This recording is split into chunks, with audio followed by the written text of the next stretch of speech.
पहला धक्का था जो उन्होंने, मुझे याद है कि विंग में से मारा और मुझे स्टेज की तरफ धकेला। तो उसके बाद फिर आगे कुश्ती चलती रही। आज तक खासा गुस्से में अंदर रहे हैं, कहते हो तेरे हो यार, मैं क्या कौन अजना को गड्डी ले आओ, वो मुंह चुक के जो दिल करदा आ जाते ने पैसे, वो तड़ियां ते इंज लांदे ने जिवें मैं उन्होंने पैसे दे ही देने ने। यानी कि परेशानी के हाल में भी ना वो फनी बात ही फनी बात करते हैं। आपको किसने कहा है मैंने पहलवानी छोड़ दी है बेटा? क्योंकि एक ड्यूटी तो आपकी ये है, एक उधर से भी लगी हुई है और मैं प्रेफरेंस उस ड्यूटी को करता हूँ, तो इसलिए इस वजह से कोई ऐसी टेंशन नहीं। जब वक्त होगा तो इंशाल्लाह करेंगे, अगर नहीं भी हुआ तो तब भी कोई ऐसी बात नहीं। तो होता ना दरवेश सिफ्त या वली सिफ्त, लेकिन मैं समझता हूँ कि वो इस दौर के ना वली आदमी है, दरवेश आदमी। आगे वो जनरेशन तैयार नहीं थी उन राइटर्स में, उन डायरेक्टर्स में, उन टेक्नीशियंस में या उन प्रोड्यूसर्स में कि जो इस बात को समझते हुए इसको बेहतरी की तरफ लेके जाते हैं। मैं जहाँ चाहता था कि भी इस टीम के साथ काम करूं तो वहां पे बात ना बन सकी, लेकिन जहाँ पे मुझे लगता था कि शायद उनके लिए मुश्किल हो मेरी तरफ से उस टीम के साथ, तो वहां से मैंने खुद ही अवॉइड किया। वो कंफ्यूजन ये थी कि वो मुझे समझ बैठे कि वो सिंगर आ गया है, तो ऐसे करके उस बेचारे का सारा प्रोटोकॉल आपको मिल गया, वो मुझे मिल गया।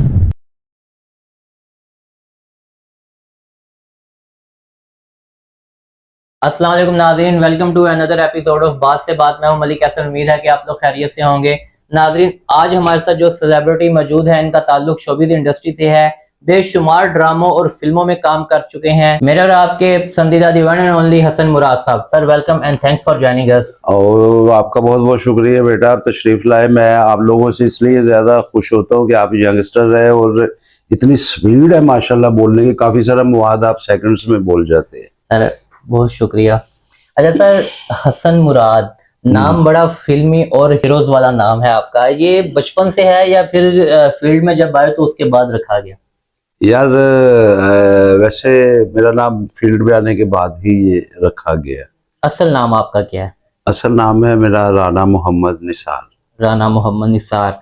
अच्छा हसन भाई, आप पहलवानी भी करते रहे, लेकिन ऐसा क्या बना कि पहलवानी छोड़कर फिर आपने शोबिज़ इंडस्ट्री का इंतखाब किया? आपको किसने कहा है मैंने पहलवानी छोड़ दी है बेटा? पहलवानी तो एक ऐसा सिलसिला है जो कि जिस्मानी तवानाई भी बख्शता है और जहनी तवानाई भी। तो इसमें अखाड़ा चूँकि इसको मंसूब हज़रत अली अलैहिस्सलाम के साथ किया गया, तो वो ज़ाहिर है कि ये नहीं छूटती। तो अब भी मैं कभी कभार अखाड़े में जाता हूँ और हल्की फुल्की एक्सरसाइज करता हूँ, तो हल्की फुल्की कुश्ती भी करता हूँ। तो वो तो मेरा ख्याल है जब तक है, वो क्या दम में दम, बिल्कुल, मतलब आखिरी दम तक वो सिलसिला चलता रहेगा। डेफिनेटली एक तो देखना स्पोर्ट्स के साथ एक मोहब्बत होती है, लगाव होता है, तो इसके साथ तो बड़ा गहरा लगाव है चूंकि ये हमारी पुश्तों में चला आ रहा है। सही। और इस वजह से एक वो भी रवायत भी है, एक सिलसिला। बिल्कुल। तो वो अगली जनरेशन में भी है। मतलब आपके जो बच्चे हैं वो भी हाँ वो भी माशाल्लाह। साढ़े ना वो शुरू जो कराची रिवाज है, अब तो वो हो गए ना ये वाले दरवाजे, पहले वो होते थे बड़े लकड़ी के दरवाजे। तो वो दहलीज जो होती थी पंजाबी चलो सरदन के अंदर, बिल्कुल, तो वो दहलीज पे हम लोगों के घरों में जितने भी दरवाजे थे वो सारे उसमें ना चूंकि ऑयल लगा होता था, रुमाली बांधने के बाद वो डिप्स वो डंड वगैरह जो लगाते थे, जी जी, तो वो उसके निशान पड़े होते थे सारी दहलीज पे। वो भाई भी लगे हुए हैं, कजन भी लगे हुए, वो इसी तरह ये समझ लेके एक निशान भी है। बिल्कुल ऐसे। तो कोई प्रोफेशनली पहलवानी वाली साइड में आगे भी निकला है आप में से? नहीं, मैंने प्रोफेशनली पहलवानी नहीं की कभी, ऐसा मौका नहीं मिला। क्योंकि जिस एज में मुझे पहलवानी करनी थी प्रोफेशनल, तो वो उस एज में ज़रा इस तरफ अदाकारी की तरफ आ गए। जी जी। और उसमें रात को सोना होता है, इसमें रात को जागना होता है, उल्टा हिसाब है। वो बिल्कुल उल्टा हिसाब है। फिर अपने हिसाब से मैनेज करके सिर्फ वो एक्सरसाइज की हद तक रहा और जो एक शौक है और जो तरबियत मांग। एक्चुअली पहलवानी जो होती है ना, ये जो अखाड़ा होता है, इसमें ना जिस्मानी नशोनुमा के साथ साथ ना ज़हनी नशोनुमा भी होती है। बिल्कुल ऐसे ही है। जो हमारे खलीफा होते हैं और जो उस्ताज़ा होते हैं, जैसा कि बावजू हम अखाड़े में उतरते हैं तो बातहारत तो डेफिनेटली, बिल्कुल तो उसके बाद फिर सिखाया ये जाता है कि भाई आपने वो, जिससे हर गेम में होता है कि पेशेंस का मुजाहरा करना है और ताकत होने के बावजूद भी इसका गलत इस्तेमाल नहीं करना, और ये गेम है। तो और दूसरा ये है कि इसमें बहुत सारी और बड़ी, वो कभी खैर इस टॉपिक पे बात होगी, तो बड़ी डिटेल्स है इसमें, तरबियत बहुत अच्छी होती है। सही, बिल्कुल यानी कि जो एक्चुअली पहलवान होते हैं ना खाड़े वाले, वो जिस्मानी और ज़हनी तौर पर तैयार रहते हैं। अपनी बात नहीं, बड़े शरीफुल नफ्स दरवेश तबीयत के पहलवान होते हैं, जितने भी हैं और जितने हुए हैं नामी ग्रामी पहलवान, वो सब ऐसे ही। बिल्कुल ऐसे ही। ये खास तरबियत है। सही है। अच्छा हसन भाई, शोबिज में कब और कैसे आना हुआ? ऐसे वो मैं बस ये कभी भी नहीं था कि मैं इसे प्रोफेशनली अडॉप्ट करूंगा। शौक तो था शुरू से फिल्में वगैरह देखने का, तो लेकिन इत्तेफाक बस ऐसा हुआ कि सडनली मैं एकदम ही स्टेज पे मुझे तारिक जावेद साहब जो मेरे उस्ताद हैं, तो वो ये था कि ड्रामा देखने के लिए मैं जाया करता था, ड्रामे देखता था। तो एक ड्रामा जो 2-3 मरतबा देखा हुआ था, और तारिक जावेद साहब के साथ हमारे फैमिली टर्म्स भी थे। वो एक दिन वो आबद काश्मीरी साहब वो करेक्टर कर रहे थे और ड्रामे का नाम था आदतों मजबूर। सही। तो वो उस दिन वो नहीं आ सके, तो रिप्लेसमेंट के लिए बड़ी प्रॉब्लम बनी, और वो हीरो का किरदार था और एज भी उस वक्त हीरो की एज की यंग थे, बिल्कुल यंग था। तो बस वो तारिक जावेद साहब ने ज़बरदस्ती मुझे चढ़ा दिया वो स्टेज पे। बस वो पहला धक्का था जो उन्होंने, मुझे याद है कि विंग में से मारा और मुझे स्टेज की तरफ धकेला। तो उसके बाद फिर आगे कुश्ती चलती रही आज तक, फिर वही बिल्कुल ऐसे ही है। ऐसा ही है। तो इसलिए मैं, मेरे पीछे को बहुत, हाँ उसके बाद एक स्ट्रगल, एक सिखलाई का सिलसिला आज तक जारी है और मेहनत भी जारी है। तो ये है कि वहाँ तक पहुँचने के लिए, जैसा कि होता है कि तमाम फनकारों के, चूँकि मैं अभी इंटरव्यूज़ करता हूँ या मेरे सामने ही है सर, बिल्कुल एक लंबी एक स्ट्रगल होती है। तो वो मेरे लिए बस ये अल्लाह का करम हुआ कि वो काफ़ी कम अरसे में आपको, हाँ बस वो एक रात में ऐसे ड्रामा हॉल में बैठा हुआ था जब मुझे उन्होंने लड़के को भेज के, उस वक्त मोबाइल वगैरह तो नहीं होते थे, बिल्कुल वो भेज के उन्होंने मुझे बुलवाया और विंग में पीछे बस यही कि ये बैठा हुआ था ड्रामा देखने के लिए, और आधे घंटे के बाद मैं ड्रामा कर रहा था। बिल्कुल ऐसी है, बहुत आधे घंटे की स्ट्रगल है मेरी। बिल्कुल ऐसी है, बहुत जबरदस्त। अच्छा सर, आपने टीवी शोज भी किए हैं, जियो पर आप खबरनाक में भी आते रहे हैं, तो ऐसा क्या बना कि खबरनाक भी आपने छोड़ दिया, फिर उसके बाद आप किसी और टीवी शो में भी नहीं आए? किसी ने आपको दावत नहीं दी शो में आने की, या फिर आपने खुद किसी की दावत को एक्सेप्ट नहीं किया? जी खबरनाक मैंने छोड़ा नहीं, और आर्टिस्ट कभी भी ऐसा काम नहीं छोड़ता, लेकिन हालात सिचुएशंस बाज़ दफ़ा ऐसी बन जाती है कि आपको मूव चेंज करना पड़ती है। तो उसमें खबरनाक 7-8 साल अल्हम्दुलिल्लाह किया और बड़ा ज़बरदस्त, और मैं समझता हूँ कि ज़िंदगी में मैंने जितना भी काम किया, लेकिन वो मेरे 7-8 साल ना बड़े अच्छे एक्सपीरियंस कर, बड़ा मज़ा आया उसमें। सबसे अच्छा मुझे ये लगा कि उसमें वीक में 4 एपिसोड चलते थे जी जी, और उसमें हमारे पॉइंटर्स होते थे जिनमें कैरेक्टर्स, तो अब ये समझ लीजिए कि एक शो में कम से कम 2 कैरेक्टर तो करने होते थे। बिल्कुल ऐसी है। तो अब 4 शोज में कितने हो गए? 8 हो गए।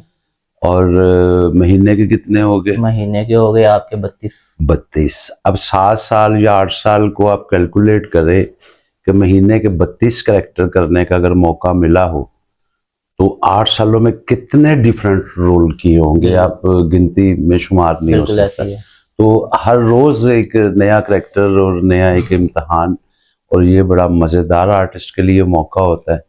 तो अल्लाह पाक का बड़ा शुक्र है कि मैं भी बड़ा हैरान होता हूँ कि सैकड़ों की तादाद में वहाँ इन मुख्तसर अरसे में परफॉर्मेंस का मौका मिला, और अल्हम्दुलिल्लाह उसमें कुछ कैरेक्टर्स तो बहुत ज़्यादा अप्रिशिएट हुए और बाकी भी ठीक रहे।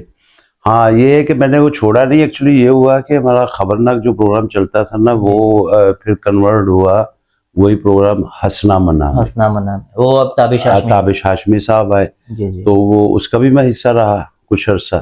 फिर ये हुआ कि वो प्रोग्राम ना वो 1 to 1 हो गया, यानी कि उसमें वो जो पैटर्न था ना उसमें टोटली चेंज हो गया कॉमेडी का, जी जी। वो चेंज हो गया। तो इस वजह से वो फिर मुझे वहां से मूव करना पड़ा। बिल्कुल। और उसके बाद सेकेंडली आपका ये था कि किसी ने बुलाया नहीं, ऐसा नहीं है, क्योंकि आदमी एक वक्त होता है जब वो इस तरह काम कर रहा होता है, तो फिर जब थोड़ा सा वक्त गुजर जाता है ना, तो फिर थोड़ी सी वो चूज करना मुश्किल हो जाता है। जरूरत तो हर वक्त फनकार को रहती है, और फनकार स्क्रीन पे रहना चाहता है। बिल्कुल। लेकिन वो थोड़ा सा ऐसा हुआ कि एक तो ऑफिशियली मैंने खुद से अपना वो सोशल मीडिया ज्वाइन कर लिया, और मेरा अपना चैनल माशाल्लाह बड़े जोरों शोरों पे चल रहा था, और हमारे 2-3 चैनल चल रहे थे यहाँ से। तो एक तो वो टाइम था कि इधर मुझे बहुत टाइम देना पड़ा, और उसमें ऐसा भी इत्तेफाक हुआ कि बाहर से दूसरे प्रोग्राम्स में ऑफर भी आई। तो लेकिन मैं जहाँ चाहता था कि भी इस टीम के साथ काम करूं, तो वहाँ पे बात ना बन सकी। लेकिन जहाँ पे मुझे लगता था कि शायद उनके लिए मुश्किल हो मेरी तरफ से उस टीम के साथ, तो वहाँ से मैंने खुद ही अवॉइड किया कि यार वो इसी तरह प्यार मोहब्बत के साथ मामला मतलब दोनों तरफ से मामलात बराबर में रहे। वो अब इसमें ना बेटा, मैं जहाँ तक समझता हूँ ये सारा जो है ना सिलसिला, ये एक तरतीब है जो ऊपर से चल रही होती है। तो इसमें हमारी चॉइस या चूजिंग जो है ना वो मायने तो रखती है, लेकिन मुकम्मल इख्तियार में नहीं होती। बिल्कुल ऐसी है। तो इसीलिए मैं बिलीवर आदमी हूँ, बिलीव करता हूँ इस बात पे, तो मैं उस बात पे इतना तरद्दुद कभी करता ही नहीं हूँ, तो वक्त का इंतजार करता हूँ। तो बस जैसे ही कोई मौका मिला है तो इंशाअल्लाह ताला किसी चैनल के थ्रू भी आपके साथ मुलाकात होगी, क्योंकि वो वक्त बड़ा अच्छा रहा है। वो 7 साल तो बहुत ज़्यादा इंतहाई मसरूफियत के थे कि उसमें मैंने पहले स्टेज भी करना होता था, फिर कोई टेलीविज़न की फिल्म चलती थी साथ। तो हाँ, फिर बल्कि ये था कि मैं करंट अफेयर्स के प्रोग्राम, मेरा ख्याल है कि मैं पाकिस्तान का वाहिद आर्टिस्ट हूँ अल्हम्दुलिल्लाह, कि बैक वक्त मुझे 2 चैनल पे 2 साल मैंने ज्वाइन, साथ में GNN किया। सही। उसमें तारों से करे बातें, वो फिजा जी वाला प्रोग्राम था, फिजा अली साहिबा का, वो करता रहा, और साथ में खबरनाक चल रहा था, वरना किसी को परमिशन नहीं मिलती कि वो एक वक्त में किसी दूसरे चैनल को ज्वाइन कर रहे। तो ये जियो की मोहब्बत थी, टीम का प्यार था कि मुझे ये स्पेशली इजाज़त मिल गई थी। तो इसलिए मैं 7 डेज रिकॉर्डिंग पे ही होता था, यानी कि मुझे कोई बीच में 2 साल तो कम क्या होते ही नहीं, क्योंकि 3 दिन वहाँ रिकॉर्डिंग्स करनी होती थी GNN पे, और 4 दिन इधर खबरनाक करना। तो वो पूरा हफ्ता आपका बिजी रहता था। वो इसी तरह, और बीच में साथ में काम भी करने। बिल्कुल ऐसे ही है। अच्छा सर, खबरनाक को 4-5 लोगों ने होस्ट किया, जुगनू मोहसिन साहिबा ने किया, आशा जहां ज़ेब ने किया, फिर वो अली मीर साहब ने खुद होस्ट किया, फिर वो क्या नाम है उनका, नाम मेरा नईम बुखारी साहब की बात कर रहे हैं। जी, नईम बुखारी साहब, उन्होंने भी होस्ट किया। आपके ख्याल में ज्यादा अच्छे तरीके से इस प्रोग्राम को कौन लेकर चला था? देखो बेटा, पहली बात है कि ये इसमें कभी भी तायन ये नहीं होता कि भी कौन अच्छा, सबका एक अपना अपना रंग है, अपना अपना स्टाइल है, और वो जो अपने स्टाइल में वो काम करते हैं तो उनसे बेहतरीन कोई दूसरा नहीं कर पा रहा। बिल्कुल ऐसे ही है। तो इसलिए बाजी जुगनू आई है, उन्होंने वो चूंकि खुद बड़ी थी फनी और खुद बहुत हंसाती थी, तो माशाल्लाह नॉलेज भी उनका, वो एंकर भी थी, तो उनके साथ बड़ा अच्छा रहा। तो नईम बुखारी साहब, उनके तो क्या कहने, वो इस वजह से मैं कहूँगा कि वो मेरे खुद बहुत फेवरेट थे शुरू से, तो उनके साथ भी बड़ा मज़ा आया। फिर अली मीर साहब तो खैर वो तो एक शहजादा आदमी है, मैं समझता हूँ कि वो तो हरफन मौला है, अल्लाह पाक ने उनको इस कदर टैलेंट दिया हुआ है कि अगर खैर अल्हम्दुलिल्लाह पाकिस्तान में भी उन्हें बहुत इज्जत मिली, लेकिन वो पाकिस्तान के बाद ऐसे फनकार हैं कि मैं समझता हूँ कि उन जैसा, यानी कि मुझ जैसे बहुत सारे फनकार आपको मिल जाएंगे।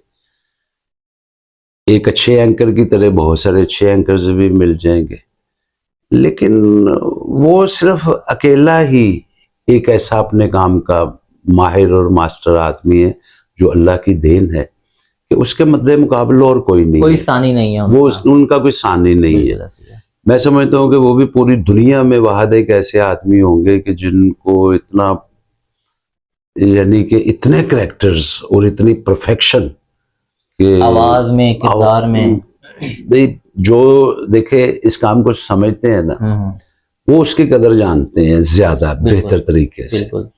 तो जितने भी हमारे उस्ताद हैं या मैं एक उनका स्टूडेंट हूँ, तो सबका यही ख्याल है कि यार ये बंदा, और फिर ये कि इतने क्रेडिट्स उनको के अवार्ड्स सारे पाकिस्तान के जितने भी उन्हें प्राइड ऑफ परफॉर्मर्स और दूसरे जो मुल्की सतह पे अवार्ड्स मिले, वैसे बहुत ज़्यादा अप्रिशिएट हुए। और सेकेंडली ये है कि बल्कि पहली बात ये है कि वो बजाते खुद बहुत नाइस ना, वो एक तो होता है ना दरवेश सिफ्त या वली सिफ्त, लेकिन मैं समझता हूँ कि वो इस दौर के ना वली आदमी है, दरवेश आदमी है। सही। और शायद यही वजह है कि उन पे अल्लाह पाक का इतना करम है, क्योंकि जैसे वो हैं वैसा कोई नहीं है। बिल्कुल ऐसे ही है। अच्छा सर, अभी रिसेंटली कल या परसों आफ्ताब इकबाल साहब, मतलब इस फील्ड का एक बहुत बड़ा नाम है, उन्होंने बयान दिया है कि जब से मैं खबरनाक से निकला हूँ मुझे वहाँ पर कोई कंटेंट नज़र नहीं आया और कोई ऐसा बंदा नज़र नहीं आया जो उसको सही तरीके से नहीं लेके चला। आप किस बारे में क्या राय है? देखिए भाई, ये साढ़े पंजाबी कहते ने कि ये ਵੱਡੇ जोड़ ने ਵੱਡੇ साना दी आपस च गुफ्तगू ही ते मेरा कद अजे एडा नहीं कि मैं इन्हां दे बारे कोई दस सका, क्योंकि जो जो बेहतर समझ रहे ने और जो उन्हों का अपना जाती एक्सपीरियंस एक दूसरे के बारे ते वो कर रहे ने। अब मैं तो ना शाहिद हूँ इन बातों का, और ना ही कभी मैंने ऐसी बातें कभी होता ना, क्योंकि मेरी एक बेटा आदत है कि मैं जब इस तरह की बातें होती ना, फलाना एनजीओ ने तेन पता उन्हें जी, तो मैं ना ऐसी महफिल से या उठ जाता हूँ, तो या इस तरह अगर बैठा भी हूँ तो लेकिन मैं वहाँ मौजूद नहीं होता, क्योंकि मैं बहुत डरता हूँ इस बात से कि जिसे हम ग़ीबत कहते हैं। और वैसे जो ट्रेंड बन गया हुआ सोशल मीडिया पे बिक ही ग़ीबत रही है, झूठ और ग़ीबत। यानी कि साढ़े ते सियाने कहते सन यार किसी के घर छाती नहीं मारनी चाहिए। तो अब तो माशाल्लाह हर एंकर वो तो देख रहा होता है कि नाल दे पासे की हो रहा, हर पासे छाती मार रहे, बल्कि जिदे वाशरूम की छत नहीं होते मुसीबत तो इसलिए मुझे इन मामलात का नहीं पता। वो बेहतर लोग हैं, अच्छे लोग हैं और बेहतर समझते हैं बेटा। बहुत ज़बरदस्त। अच्छा असल में आपने बेशुमार फिल्मों में काम किया है, बेशुमार पंजाबी फिल्मों में भी काम किया आपने, लेकिन जो इस वक्त पंजाबी फिल्म इंडस्ट्री के और स्टेज के हालात हैं, आपके ख्याल में कौन इनका जिम्मेदार है और इनकी बेहतरी कैसे मुमकिन है? हाँ बेटा, ये देखे कि इसमें ना एक को जिम्मेदार आप नहीं कहेंगे। ये इस देखे किसी भी चीज की जो एक पहाड़ की तरह गड़ी होती है और मजबूत होती है, उसको हिलाने के लिए बहुत सारे जल्जलों की जरूरत होती है। तो इसलिए इसमें बहुत बड़े बड़े जल्जले आए, बेशुमार वजूहात हैं दूसरे लफ्जों में कि इसकी तबाही की वजह। और ये भी एक लंबी बात है, वो प्रोग्राम का टाइम आपके पास थोड़ा है, लेकिन ये है कि किसी डिपार्टमेंट ने ना उसमें कसर नहीं छोड़ी, उसको बर्बाद करना, उसको बनाने में भी सभी का हाथ था और वो कामयाब लोग थे। और जब वो निकल गए, कुछ लोग काम करते करते काम को छोड़ के निकल गए, क्योंकि जो आगे से काम करने वाले आ रहे थे या जिस तरह के प्रोड्यूसर्स या जो हम ही के बीच में से डायरेक्टर्स आगे आए थे, तो वो कुछ सिलसिला ऐसा बनता गया कि वो लोग घबरा के ना साइड पे हो गए, वो आहिस्ता आहिस्ता ना साइड पे हो गए, और कुछ लोग वैसे दुनिया से चले गए। तो बस यही बेसिक वजह रही। आगे वो जनरेशन तैयार नहीं थी उन राइटर्स में, उन डायरेक्टर्स में, उन टेक्नीशियंस में या उन प्रोड्यूसर्स में कि जो इस बात को समझते हुए इसको बेहतरी की तरफ लेके जाते। बिल्कुल। और पढ़े लिखे लोग भी थे लेकिन बड़े कम थे। तो पहला वक्त मैं ये देखता हूँ कि पहला वक्त जो था ना वो कोई और तरह का था कि तालीम के बगैर भी बात बन जाती थी क्योंकि तरबियत बहुत अच्छी होती थी। बिल्कुल ऐसे। वो तरबियत का भी लॉस आहिस्ता आहिस्ता मतलब हमें चलता उठाना गया। पड़ा। बिल्कुल।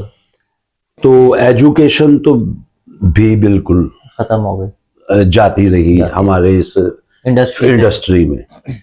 तो इस वजह से वो ना तरबियत रही ना एजुकेशन रही और ना काम रहा। तो अब जो वक्त है वो तरबियत के साथ एजुकेशन भी। पहले ये था कि एजुकेशन नहीं है तो तरबियत बहुत अच्छी है तो काम चल जाता था, लेकिन अब ये है कि तरबियत और एजुकेशन दोनों साथ हों। अब जो हमारी नई जनरेशन है जो इस वक्त कोशिश कर रही है, यानी कि कराची से कोशिश हो रही है, लाहौर से कोशिश हो रही है और पाकिस्तान के दूसरे शहरों से लोग आ रहे हैं, और जो नई जनरेशन है वो इसको इंशाअल्लाह ताला बहुत जल्द अपने इसको मामले को कंट्रोल में करेगी और वो वक्त करीब है कि पाकिस्तान फिल्म इंडस्ट्री फिर अपने पाँव पे इंशाअल्लाह खड़ी होगी और बहुत बेहतर तरीके से खड़ी होगी। बिल्कुल ऐसे ही है।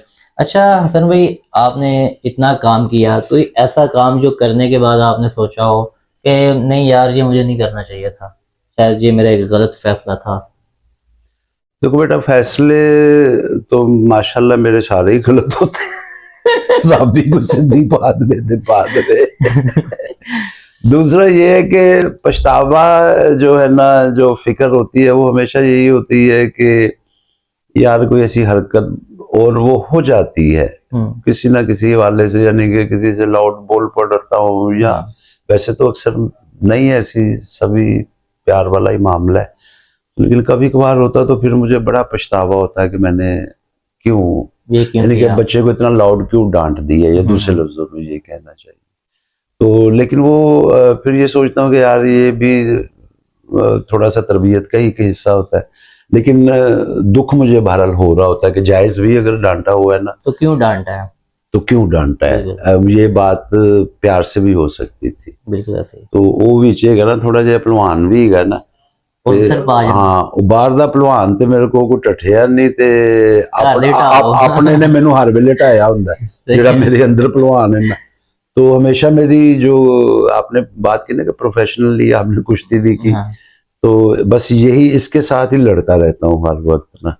तो बस इसको अपनी तरफ से चित करके बैठता हूँ सुकून के साथ। बाद में पता चला कि उसने मुझे चित किया हुआ है।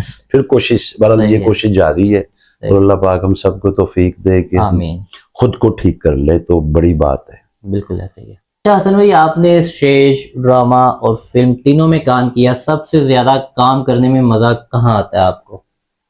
यार पहले तो अगर हम इस तरह इनको बांट लेना तीनों चीजों को, तो जैसे आप स्कूल में पढ़े हैं, प्राइमरी स्कूल आपने, यानी कि मैट्रिक तक, तो जाहिर है आप एक वो वक्त आपने कितना एंजॉय किया। बिल्कुल।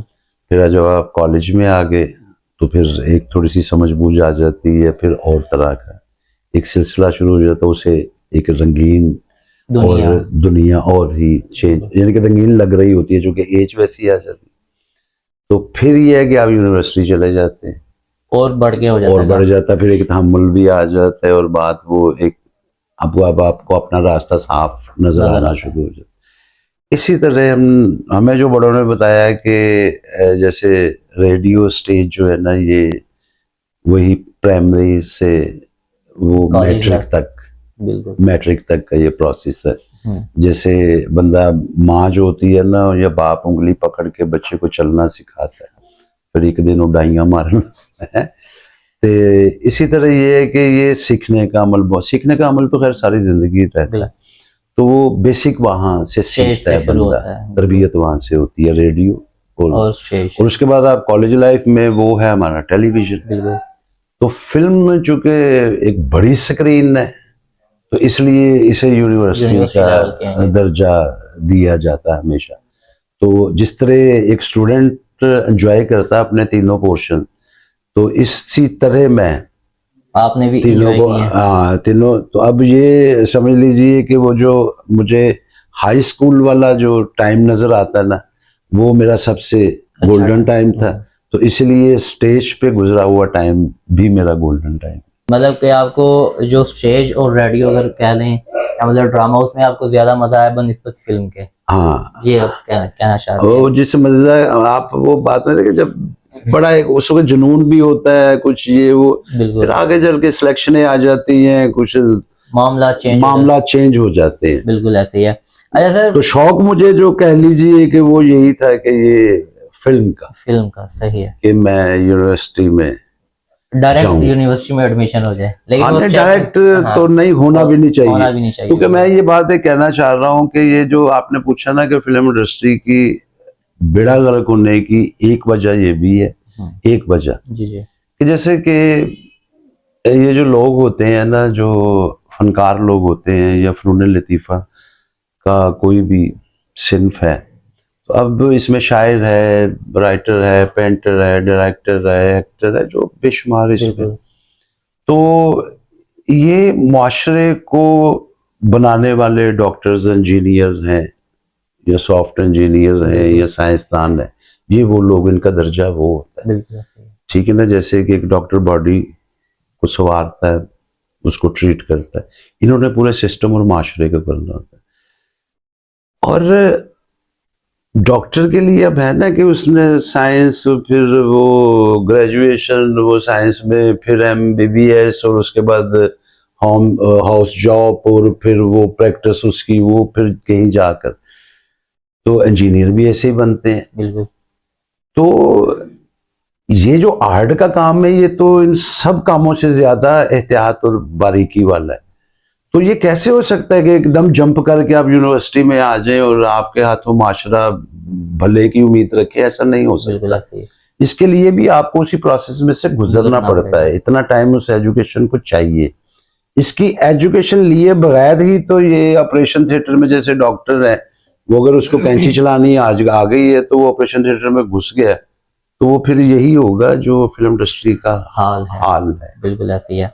अच्छा हसन भाई, आपके साथी फनकार इफ्तिखार ठाकुर साहब और अकरम उदास साहब, उन्होंने इंडियन फिल्म इंडस्ट्री में काम स्टार्ट किया पंजाबी फिल्मों में, आपको कोई ऑफर हुई है या आपका कोई इरादा है करने का? यार मेरा क्यों नहीं इरादा, मैं ज़रूर करना चाहता हूँ और इंशाल्लाह करूँगा। बस वही बात जो इंटरव्यू के शुरू में हुई है कि ताल्लुक भी बहुत है, सब भाई भी हैं, सब कर रहे हैं बेटा, लेकिन ये उस वक्त तक मुमकिन नहीं है जब तक कि उस बात का मुकर्ररा वक्त नहीं आ जाता। बिल्कुल चूंकि मुकर्ररा वक्त में खैर होती है, बिल्कुल ठीक है ना। बाकी वो इसी तरह 2-3 दफा डिस्कशन हुई, बल्कि ये पिछली दफा एक प्रोग्राम बन गया, सारी डील हो गई, लेकिन इन टाइम जब मैंने जाना था तो मैंने बेटी की शादी वो आ गई यहाँ पे, और वो अल्लाह खुशी दिखाने वाला था, तो वो चूंकि बाप के बाबुल के वेड़े चाहिए, बिल्कुल ऐसे ही है। तो अब ये उस वक्त उसको अकेले छोड़ के मेरा जाना मुझे खुद ही मुनासिब नहीं लगा, तो इसलिए मैंने माजरत कर ली और उनको टाइम दिया। आज मेरी नवासी से मैं जब बात करता हूँ तो है खुशी, क्योंकि एक ड्यूटी तो आपकी ये है, एक उधर से भी लगी हुई है, और मैं प्रेफरेंस उस ड्यूटी को करता हूँ। तो इसलिए इस वजह से कोई ऐसी टेंशन नहीं, जब वक्त होगा तो इंशाल्लाह करेंगे, अगर नहीं भी हुआ तो तब भी कोई ऐसी बात नहीं, बिल्कुल हो जाए तो बेहतर ना हो तो उससे बेहतर, बिल्कुल ऐसे। तो हमें बेहतर मांगना चाहिए। सर आपका शौकी खान साहब से भी काफी गहरा ताल्लुक था, उनकी कोई ऐसी बात जो आप हमारी ऑडियंस के साथ शेयर करना चाहते हो? यार शौकी खान साहब का शुमार भी मेरे उस्ताजा में से है, और मैं खुश नसीब आदमी हूँ कि जितने भी मेरे उस्ताद हैं सारे मेरे गहरे दोस्त भी हैं, बड़े मजाक भी सटे आपस प्यार, उनकी मेहरबानी। तो शौकी खान साहब उस्ताद भी और दोस्त भी। शौकी खान साहब बड़े कमाल आदमी, वो हर वक्त उन्होंने कोई ना कोई बात, कोई ना कोई जुमला, कोई ना कोई जुगत, वो बैड से बैड सिचुएशन में भी उन्होंने करनी है। यानी कि फॉर एग्जाम्पल के बातें तो उनकी बहुत सी हैं, लेकिन कुछ जो सुनाने वाली हैं उनमें से एक आध मैं बात आपको सुना देता हूँ। कि वो प्रोड्यूसर्स चूंकि बिजी बहुत ज्यादा थे तो डेट्स का बड़ा प्रॉब्लम रहता था लंबा, तो उनकी आदत थी कि वो अगर मैंने बुक किया हुआ ना तो पैसे मैंने दे दिए हुए, तो फिर दूसरा उसी डेट पे आ गए तो उन्होंने उनसे भी पकड़ लेने हैं। जी। वो बाद में देखा जाएगा, यानी कि शराब वो अपने तो होते हैं सारे, आगे मैनेज हो गए या कुछ हो गए। तो एक भलवान जे लोग सन उन्होंने को भी पैसे फड़ ले ते दूसरे पासों भी भलवाना को पैसे फड़ ले। वो जिसले डेट आई तो दोवें दुआले हो गए खान साहब दे। खान साहब ने उन्होंने दोवां पार्टियां ने घेरिया है, खान साहब ने उन विच पीले जर्द हो के खलोते ने ते मैं किधर रैसल दे उत्ते आ रहे हैं ते मेरा ध्यान पिया ते मैं गया तो पता चल रहा कि गल, पर मैं समझ गया वो उनकी मोहब्बत है। मैंने एक पार्टी से बात, मैंने कहा यार कोई ऐसी बात नहीं, खान साहब कर लेते हैं, हो जाएगा, आपका भी हो जाएगा, इस वक्त ये अच्छा नहीं लग रहा मामला, कोई गल नहीं। खान साहब को मैंने बाजू पकड़ा और मैं अलहमरा गेट के से ना परली तरफ कैंटीन है, मैं उस तरफ ले गया। अब 3 बजे का 4 बजे का टाइम था रिहर्सल का और गर्मियों के दिन थे। अब जहाँ हम वहां गए तो वहां बिल्कुल धूप थी, तो कोई बंदा ना परिंदा वहां पे। खान साहब को मैं साइड पे ले गया। अब मैं खान साहब आगे गया तो मैं कहा खान साहब तुसी की करते हो, उधरों भी फड़ लेते उधर मुड़के से आप नहीं शुक्र कर तू आ गया। अच्छा। वरना मैं नहीं कदी, मैं खान हाँ, मैं असली बंदा वहां ते मैं नहीं है ना बदमाशा बदूशा कुछ समझदा ते मैं भी अब दूर दूर बंदा भी कोई नहीं। मैं कहा खान साहब ना करो जी, उन्होंने जो किसी ने सुन लिया ते नहीं है तो साडे भरा ही ने कोई नचरी ना परिंदा। एक जगह से ना खान साहब ने गाड़ी खरीदी थी, तो वो यही मेरे घर के पास ही वो शोरूम पे बाहर है, तो वो भी बड़े अच्छे मिलने वाले। तो क्योंकि राजदा ते प्रणाला चाहता रहता ना, तो किस टाइम से नहीं पहुंची तो अब वो पैसे लेने आ रहे। वो खैर मैंने इसी तरह इकट्ठे तो काम करते थे। मैंने कहा यार कोई गल नहीं है, हो जाएगा मामला क्लियर।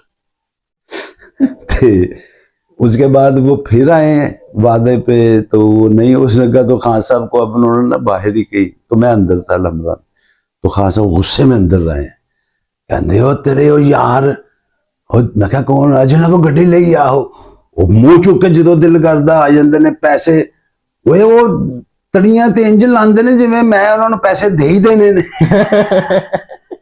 यानी कि परेशानी के हाल में भी ना वो फनी बात करते, बहुत जबरदस्त।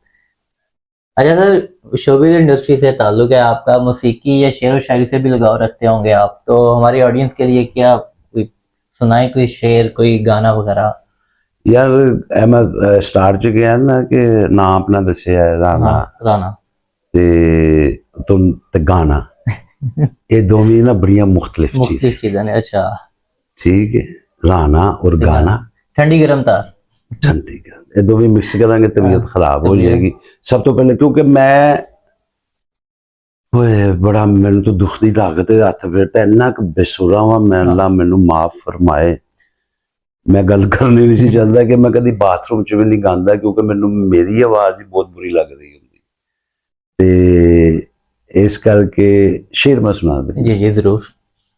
एक सरदार भरा ने साडे शायद कबीर बेदी साहब, लिशक पुशक ना वेख भरावा, लिशक पुशक ना वेख भरावा, वेख न सुंदर मुखड़े, हर मुखड़े दे अंदर दिल है, हर दिल अंदर दुखड़े।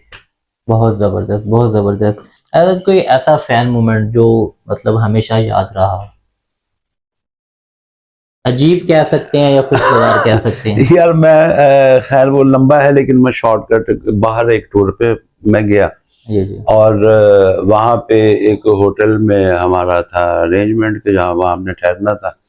तो मैं जैसे ही हम एयरपोर्ट से, एक बड़ी सी गाड़ी थी कोच टाइप ना, उसमें बैठे, तो बड़े बड़े आर्टिस्ट थे उसमें, मैं उनमें से समझ लें कि सबसे निचले वाला जो फनकार होता ना वो था, बाकी बड़े बड़े नामों वाले और अच्छे फनकार। जी।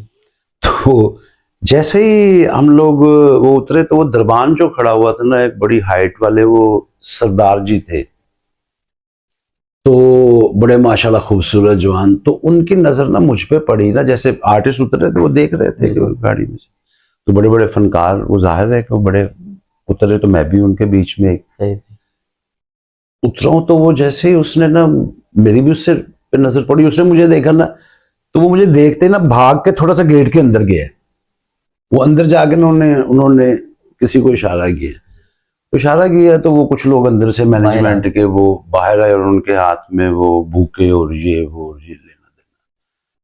वो खैर वो सीधा मुझे आके, अब मुझे इंग्लिश भी नहीं आती, तो लेकिन वो बॉडी लैंग्वेज या थोड़ी बहुत बात तुम्हारी समझ में आ रही थी। तो अब मैं ये हैरान था कि यार इतने इतने बड़े फनकार मेरे साथ हैं, ये प्रोटोकॉल उधर नहीं, तो मैं कोई मेरे साथ मजाक तो नहीं कर रहा, या खाम खा कोई ऐसी शरारत ना कर रहा हूं। तो मैं बड़ा परेशान। बहरहाल वो अंदर चले गए, वो सभी ये देख रहे हैं कि शायद इनके कुछ जानने वाले हैं जो प्रोटोकॉल लगा हुआ है, तो ये हमें जेलस करने के लिए शायद ऐसा कर रहा है। वो भी मेरे बारे में गलत सोच रहे थे।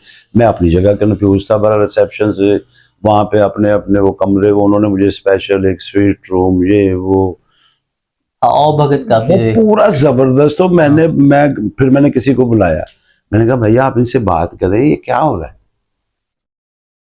वो उन्होंने बात की, तो पता ये चला कि वहां पे ना उसी होटल में कोई हॉलैंड के सिंगर थे, उनका रात को ना प्रोग्राम था सही वहां पे। तो वो जब उन्होंने मुझे वो सामने एक जगह पे पोस्टर लगा हुआ था, तो जब उन्होंने मुझे पोस्टर दिखाया ना, मैंने पोस्टर को देखा, तो वो मैं भी एकदम से ना रुक गया। मैं कहा यार ये मेरी तस्वीर अजीब से गेटअप में ये किसने लगा दी, यानी कि इतनी ज्यादा मुशाबत थी। तो वो कंफ्यूजन ये थी कि वो मुझे समझ बैठे कि वो सिंगर आ गया है, तो ऐसे करके उस बेचारे का सारा प्रोटोकॉल आपको मिल गया, वो मुझे मिल गया। और जब वो थोड़ी ही देर के बाद वो भी आगे वो ग्रुप उनका भी वहां पे होटल में, तो उनको उन्होंने ये बात बताई। तो देखे कैसे लोग हैं वो भी। ये एक तो बात ये थी, और दूसरा वो उन्होंने मना किया। उन्होंने कहा नहीं, ये अब जो भी हुआ है ये इसी स्वीट रूम में, ये इसी में ये ठहरेंगे, और इनको वैसा ही प्रोटोकॉल दिया जाएगा जो मिलना चाहिए था। अब 3-4 दिन जितने दिन मैं रहा, मैं उस वीआईपी प्रोटोकॉल में, बल्कि बाकी भी टीम वो मेरे रूम में ही होती थी। तो एक ये जबरदस्त था। फिर हमने शाम को उनका शो भी देखा। बहुत जबरदस्त। अच्छा सर, फील्ड में आने वाले नए लोगों के लिए आप क्या मैसेज देना चाहेंगे? मैसेज इस काम के हवाले से जो लोग आने वाले हैं उनसे मैं यही कहूंगा कि ये काम सीखना तो इसकी तरतीब को जरूर चाहिए, उस पर फोकस कर रहे हैं। एजुकेशन का, अब एजुकेशन के बगैर इस काम में बड़ा ही मुश्किल हो गया हुआ है, पहले था। और सेकंडली ये है कि सच जो है ना, दिल की सच्चाई, क्योंकि ये जो है ना क्रिएशन, ये सबसे बड़े क्रिएटिव हैं अल्लाह पाक की ज़ात। ठीक है, अल्लाह पाक क्रिएटिव हैं, तख्लीकार हैं, तख्लीक करते हैं, जिसमें जिन्होंने इंसान को तख्लीक किया, दुनिया को तख्लीक। तो ये क्रिएशन का काम कोई भी है, वो आप अदाकार है, डायरेक्टर है, राइटर है, ये एक खास अता है उसकी, क्योंकि ये उसकी एक सिफ्त है, कोई शक नहीं। तो वो अपनी सिफ्त में से अता करते हैं। ठीक है, अल्लाह पाक अता करता है।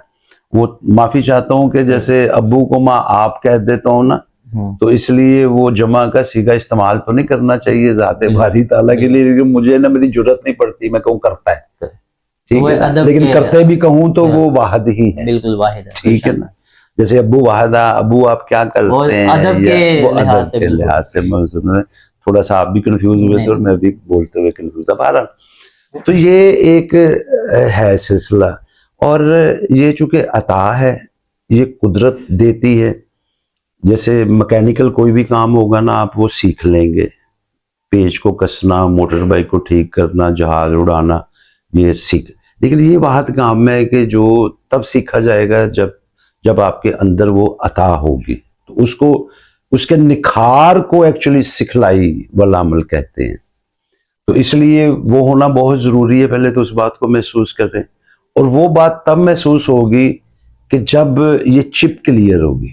बिल्कुल, ये जो अंदर की चिप है ना, जो सिग्नल पकड़ती है, वो वाला, वो जो सैटेलाइट ऊपर लगा हुआ है, के सिग्नल जब तक तो उसके अब मोबाइल में चिप ही जंग आलूद है या नहीं है, या वो काम नहीं कर रही, सिग्नल तो आईसी खराब है डेफिनेटली तो क्या चलेगा? दुनियावी सिग्नल नहीं पकड़ सकते एक बिल्कुल। मशीन, तो ये जो अल्लाह ने बनाई हुई सारी तरतीब, ये वो सिग्नल कैसे पकड़ेगी? बिल्कुल ऐसे ही। तो बस इसको, चिप को साफ रखें, खास तौर पे इस काम में, बल्कि हर काम में ये चिप साफ रहेगी, ऊपर बड़े सैटेलाइट से सिग्नल पकड़ती रहेगी, तो फिर दुनिया ताड़ी है और तुसी दुनिया दे। बिल्कुल ऐसा ही है। हाँ, अच्छा। तो इसलिए इसको, क्योंकि बड़ा फनकार बनता ही तब है जब दिल साफ होता दिल साफ हो। अच्छा, और उसमें थोड़ी सी वजाहत करता हूँ कि कंफ्यूजन ये ना रखिएगा, मशहूर होना बड़े फनकार की निशानी नहीं होती, शोहरत याफ्ता होना बड़े फनकार की निशानी है। अब शोहरत और मशहूरी में जमीन आसमान का फर्क है। जैसा कि मशहूर शैतान भी है, मशहूर है, हर बंदे को पता है, बल्कि वो ज्यादा पता है, उधर पै जाती हर कर। और जहर भी बहुत मशहूर है, लेकिन क्या है कि जान ले लेती है। शोहरत और चीज है, मशहूरी नहीं चाहिए, इससे बड़ा छोटे का अंदाजा कभी ना लगाइएगा।